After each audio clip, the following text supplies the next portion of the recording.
She met me at the door with a kiss, smelled like rosemary and dish soap, and handed me a plate before I even put my keys down. Chicken, roasted carrots, a salad she knew I liked.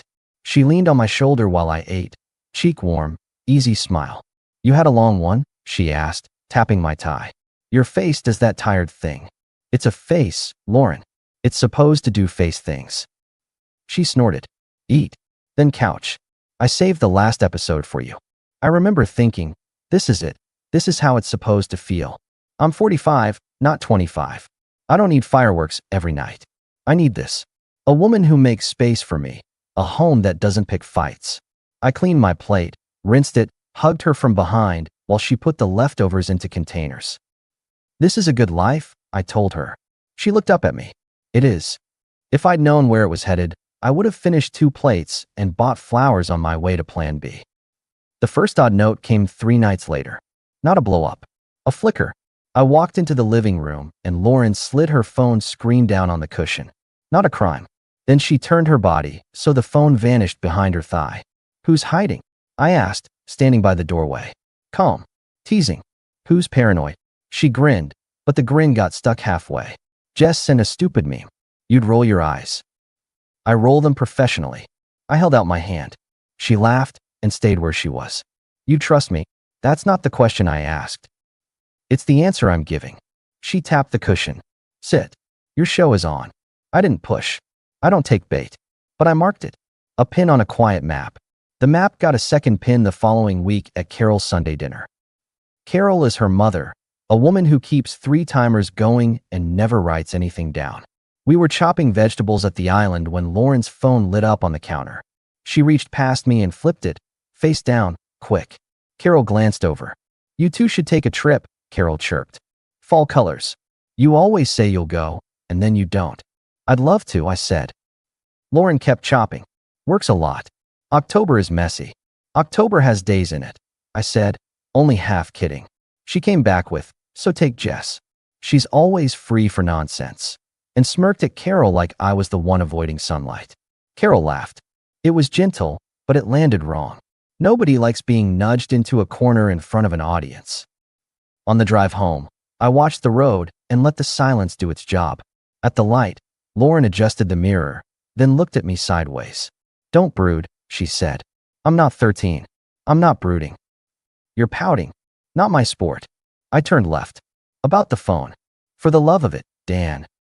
We can have a normal rule. Face up, no hiding. Both of us. Easy." She crossed her arms. "I'm not a child. Good news. Neither am I." I kept my voice steady. No speeches. Just clarity. Face up, or we go back to flip phones like it's 2005 and I start wearing cargo shorts. She smiled at that, unwilling, then looked out the window. "Fine. Face up. Happy. Reasonable."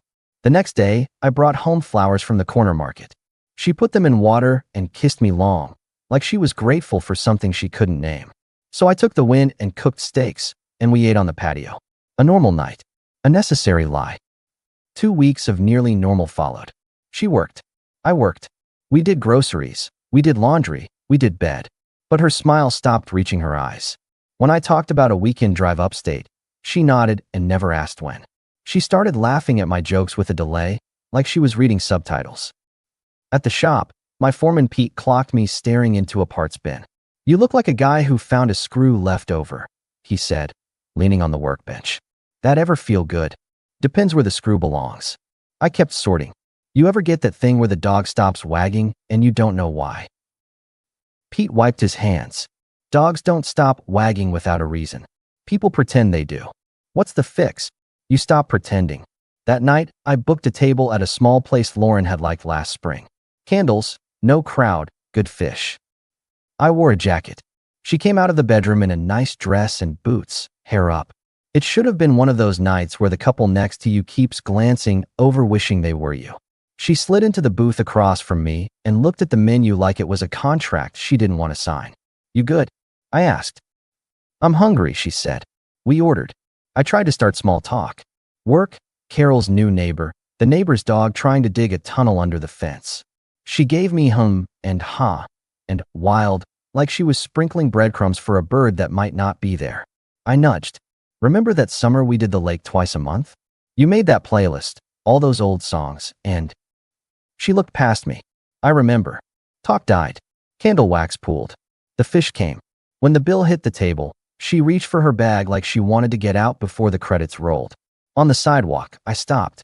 She kept walking. I let her go 10 steps, then called, "Lauren." She turned. I walked up. "I'm going to say this once, and then I'm going to act on it. Something's off. You're in the room with me, and you're somewhere else." She made a face. "I'm tired. We're all tired." Tired isn't secretive. Tired doesn't flip phones in its pocket. Tired doesn't miss when I'm talking to it. She folded her arms. "So now I'm lying? Pick a lane, Dan." "I'm not picking anything. I'm telling you my lane. I won't live with contempt. If you're in, be in. If you're out, be out. But don't play halfway and expect me to water that plant." She exhaled hard, checked her watch, then put it away like she caught herself. "You're making this bigger than it is." "I'm making it as big as it needs to be." I opened the truck door for her. "Here's my move. We're not kicking this can for weeks. We're going home. We're going to set simple rules. If you want new rules, say them out loud. If you want freedom, say freedom. But no gray." She slid into the seat like she had a speech loaded and decided to save it. On the ride home, she stared out at the stoplights like they were personal. We sat at the kitchen table with the good chairs. I wrote on a notepad like it was work. It helps me think. "Rule 1, I said. Phones face up, no hiding, no locking rooms to talk. Either of us can put a phone on the table when we're together. Not for control, for trust." She nodded, slow. "Okay. Rule 2, nights out are on the calendar a week ahead. Last-minute surprises happen. They don't happen 3 times in 1 week." She stared at the page. "Fine. Rule 3, if something's wrong, we say it. Not through jokes. Not through quiet words." She rolled the pen between her fingers. "Words. Sure." Rule 4.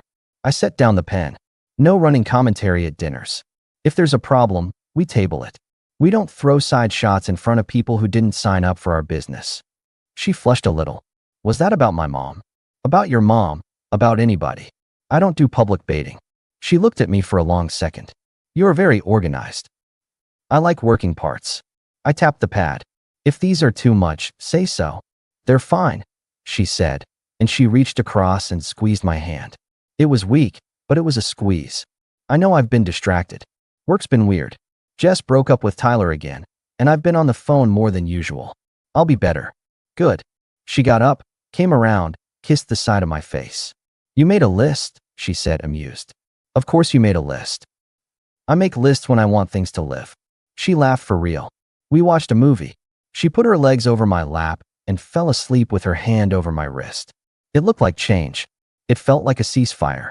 2 days later, mid-turn, she showed up at the shop with coffee for me and a paper bag that smelled like breakfast. Pete raised his eyebrows over the fender. "Someone's cashing points," he muttered. Lauren set the coffee on my bench. "You have a 10? For what?" I parked in the lot across the street like a criminal. "It's cash only."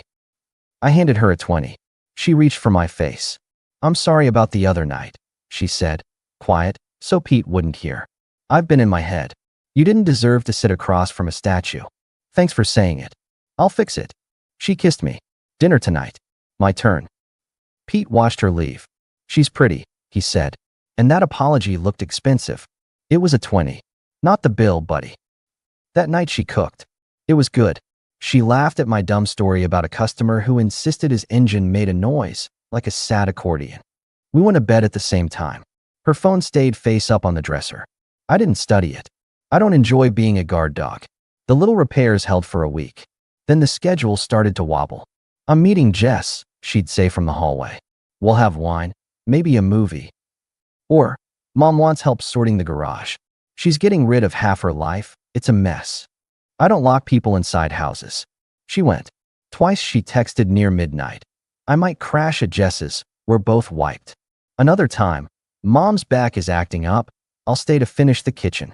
I sat in a quiet living room with the TV on low and thought about the map pins. A man can be patient. He can also choose not to be a mark. The next Saturday, neighbors had a backyard cookout.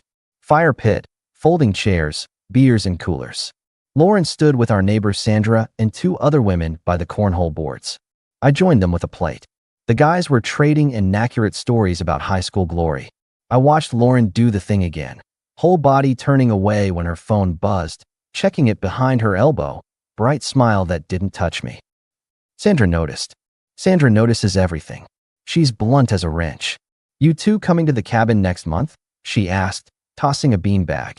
We got a big cheap rental with a porch and nothing to do. Bring whatever you grill, don't bring kids.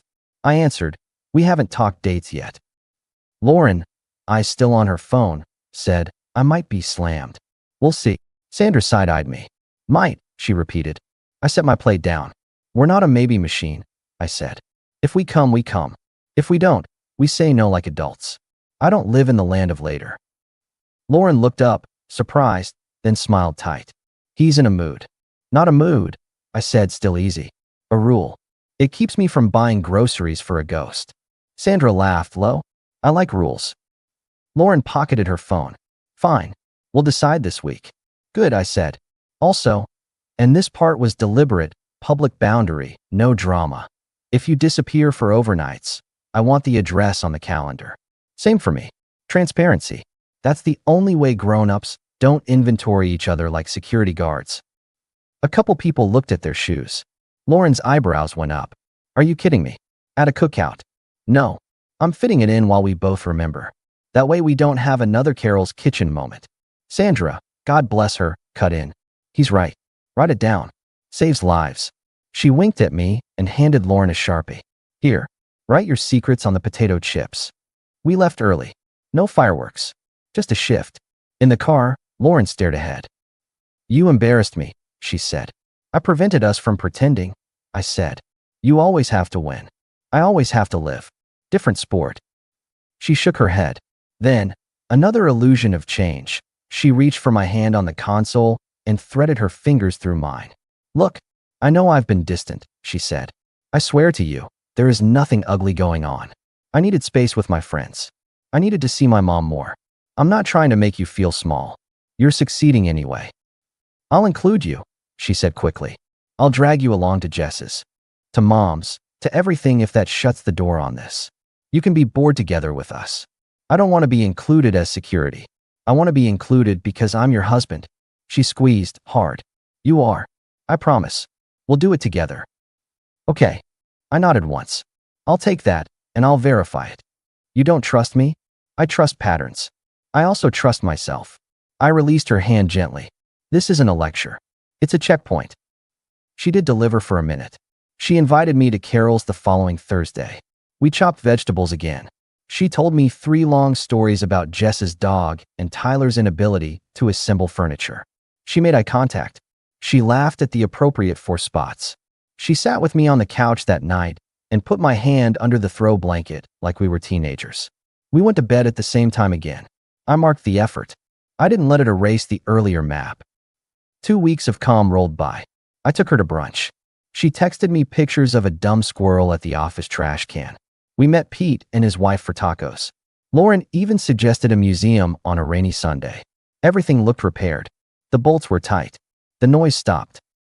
On day 15, she kissed me goodbye at 7 a.m., coffee mug in hand. Mom wants help with cooking, she said. She's trying to meal prep a month because she read some article. It'll take forever. I might stay over to finish. If you want to call and check, call.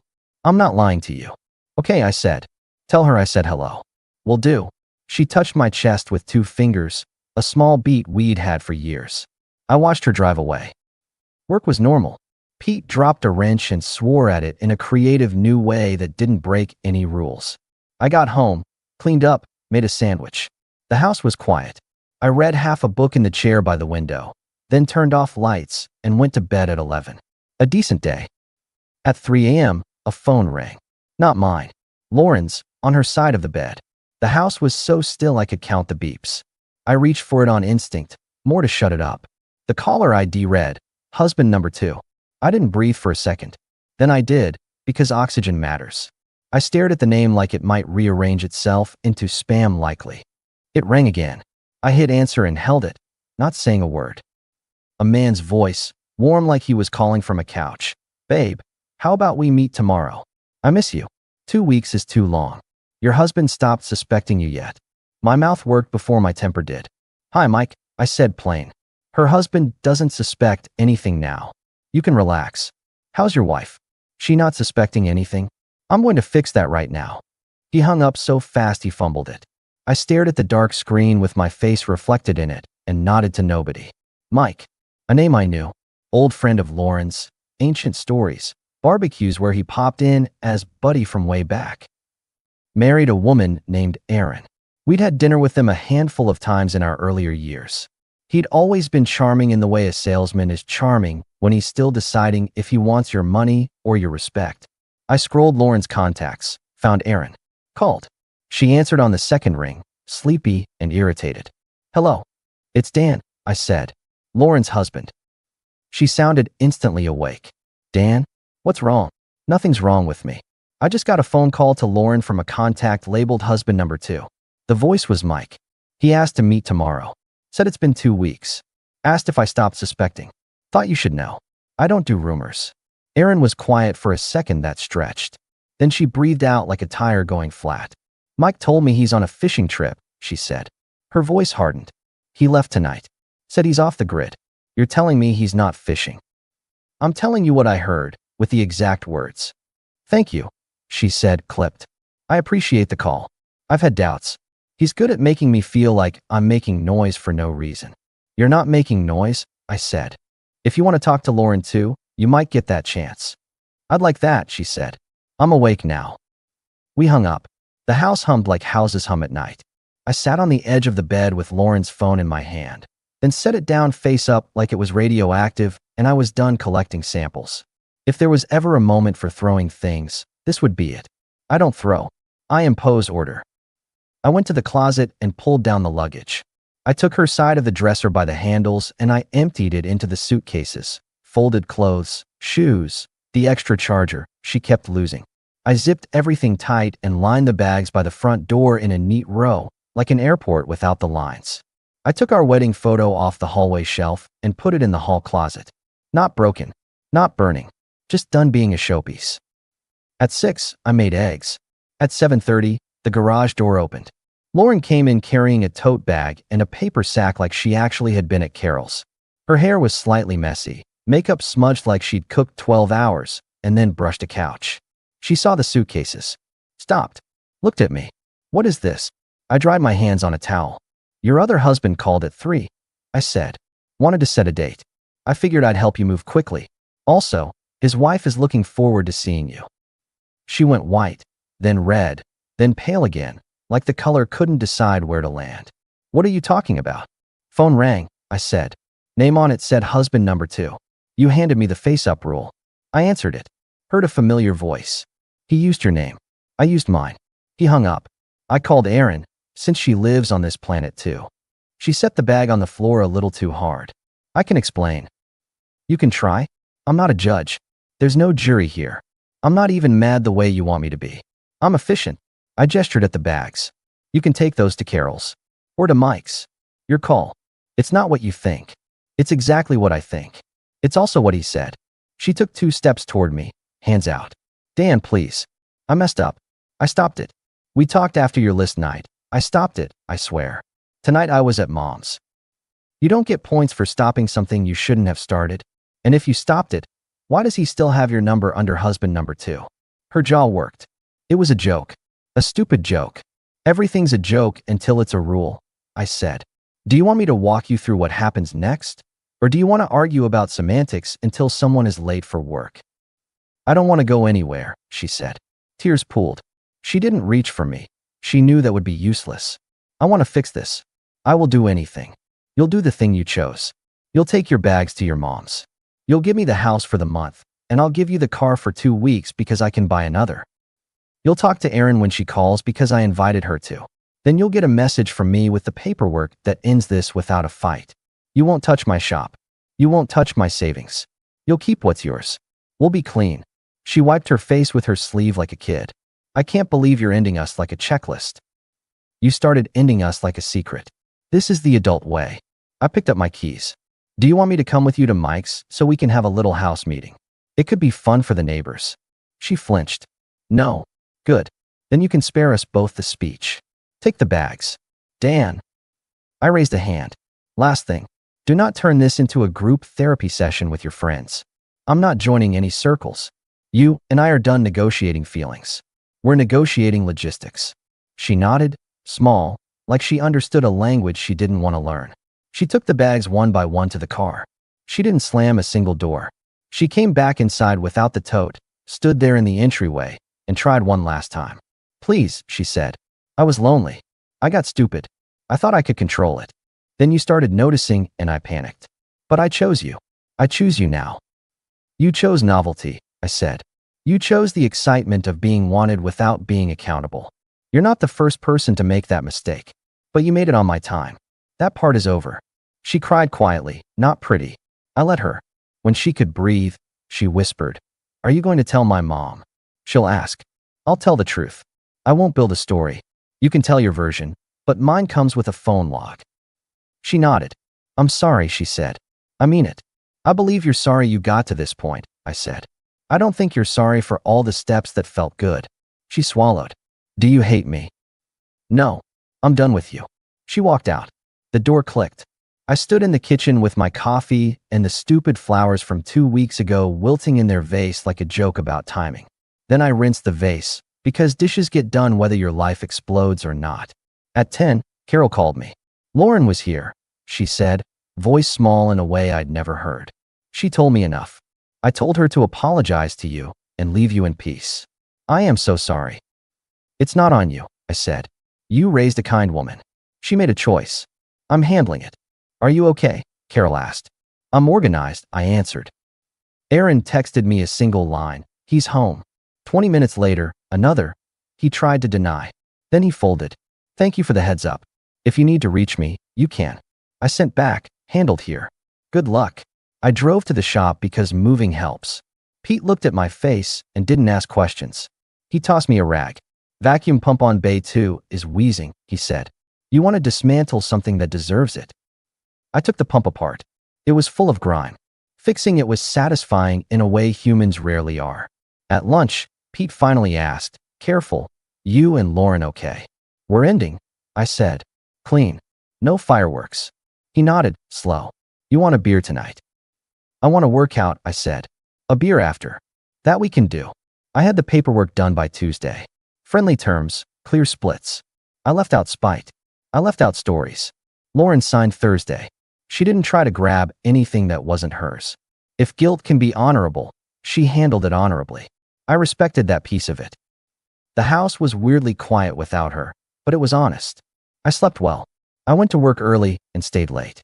I answered Sandra's nosy text with, We won't be at the cabin. She sent back a string of question marks, and then, if you need a lawn mower, take ours. That's Sandra. Practical sympathy. A month later, the divorce was done. I didn't put that on the internet. I didn't toast. I bought a small place on the edge of town with a garage big enough for 2 projects and a kitchen that didn't need to impress anyone. I traded my old truck for a newer one. I upgraded my tools because I could. I didn't go looking for a new woman like a man who needs a bandage. I met Ava at the gym at 6 a.m., both of us half awake and doing the exact opposite of making conversation.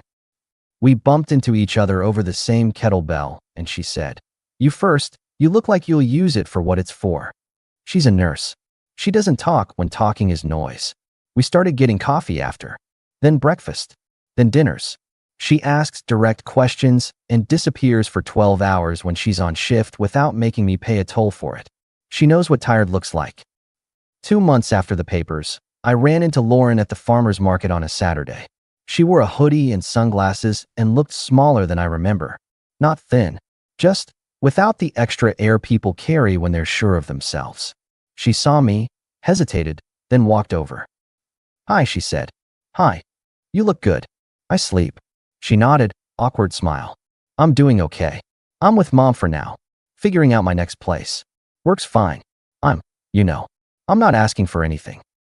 I just wanted to say, her eyes watered. She blinked them clear. I'm sorry. For all of it. I think about what I threw away and it makes me sick. You're not the only person who's thrown away a good thing, I said. But you did throw it. I know. She looked like she wanted to move toward me and thought better of it. If I could fix it. You can't. I wasn't cold. I was final. That chance is gone. She swallowed. I figured. We stood there a second in the noise of people buying tomatoes. I stepped forward and hugged her once. It wasn't tender and it wasn't mean. It was a closed file in human form. She held on a half-second longer than I did and let go. Take care of yourself, I told her. You too, she said. I mean it. I walked back to Ava, who was comparing peaches like it was a science. She glanced up, clocked my face, didn't ask for a story at the market. These are better, she said, handing me one. They smell like they're supposed to. We paid. We left. On the way to the truck, she asked, You okay? I'm good, I said. She apologized. Did you need that? I needed to mean what I said back then. I did. I opened the passenger door for her. I'm done with that chapter. That night, I grilled in my small backyard while Ava read on the steps and Pete texted dumb memes and asked if I'd bring the truck to the shop tomorrow so he could take pictures of the new toolbox. The air was plain. The music was low. Nobody was hiding anything behind a thigh. People like to talk about closure like it's a ceremony. It's not. It's a decision you enforce, and then it's a habit. I decided the night the phone rang and the name on it made my stomach go still. I enforced it with suitcases and sentences that didn't wobble. Now it's a habit. I'm careful with my time. I don't water plants that don't grow. If someone wants to be in my life, they walk through the door. Nobody gets to hold it open from the other side and ask me to thank them. If you're looking for fireworks at the end of a story like this, you won't get them from me. I don't set fires.